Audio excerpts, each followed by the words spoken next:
আসসালামু আলাইকুম বড় ভাই। কেমন আছেন বড় ভাই? ওয়ালাইকুম আসসালাম। আমি ভালো আছি। তা তোমার কি খবর? কেমন চলছে তোমার দিনকাল? হে হে বড় ভাই, আমার দিনকাল তো ভালোই চলতেছে। আর আমার সম্পর্কে তো আপনি ভালোই জানেন। আমার দিনকালটা শুধু আপনার সাথে, আপনারই নিয়ে, আপনার জন্যই তো সব কিছু। বাহ বাহ বাহ বাহ, তেল দেওয়া তো ভালোই শিখছো। আমারে তেল না দিয়া বাইরে যাইয়া পাবলিকরে তেল দেও, তাহলে আমাদের ভোটার আরো বাড়বো। তা মাঠের কি খবর? মাঠের নির্বাচনের প্রচারণী কেমন চলতেছে? বড় ভাই, নির্বাচনের প্রচারণা তো ভালোই চালাইতাছি, কিন্তু বর্তমানে দেশে যা পরিস্থিতি কিছুই বোঝা যাইতাছে না। কোন দিকের হাওয়া কোন দিকে যাইয়া লাগে একবারে বোঝা মুশকিল হয়ে যেতেছে।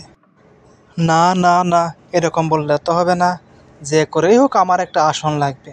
তোমরা ব্যবস্থা করো, পারলে যত টাকা লাগে আমি তো আছি। তোমরা শুধু চালায় যাও। মনে রাখবা, এইবার সংসদের একটা আসন আমার লাগবেই লাগবো।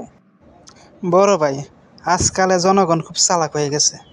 এই দিক দিয়ে আপনার কাছ থেকেও টাকা খাইবো, অন্য দিক দিয়ে অন্য নেতাগুলোর কাছ থেকেও টাকা খাইবো। ভোটের দিন আবার তাদের পছন্দের নেতা তাদেরকেই ভোট দিব। কাজের টাকা খাওয়াইয়া কোনো লাভ নাই, সব বেহুদা যাবে।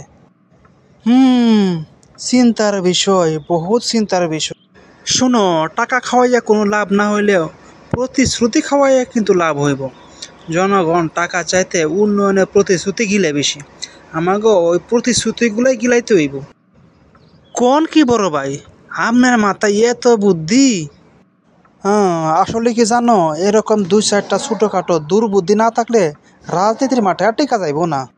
বড় ভাই, 2 দিন পরেই তো সমাবেশ। তার সমাবেশে কিভাবে শুরু করব? সমাবেশ তো আমরা শুরু করব প্রথমে ঘরের মা চাষিদের নিয়ে।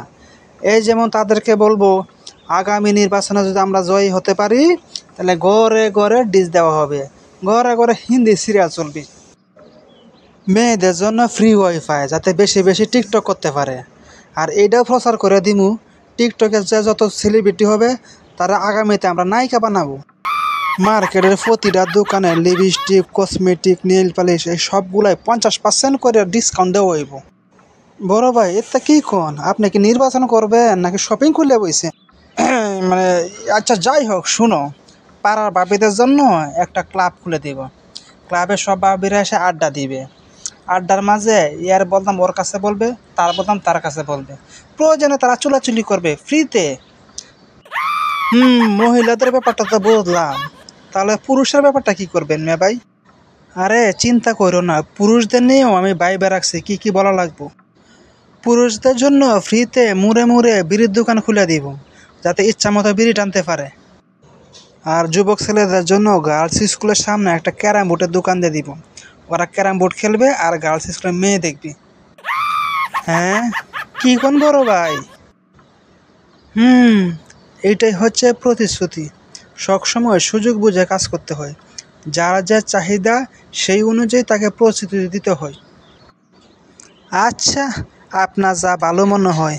তো নির্বাচনের খরচটা দিয়ে দিবেন না? সমস্যা নাই, তুমি চালাই যাও, আমি তো আছি।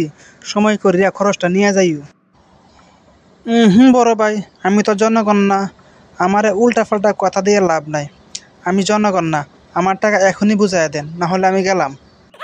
ওহো, উত্তেজিত হয়ে না। আচ্ছা, যাওয়ার সময় নিয়ে যাইও। কি দিন কাল ফল রে বাবা, আমার লোক আমার সাথেই পোল্টি মারে।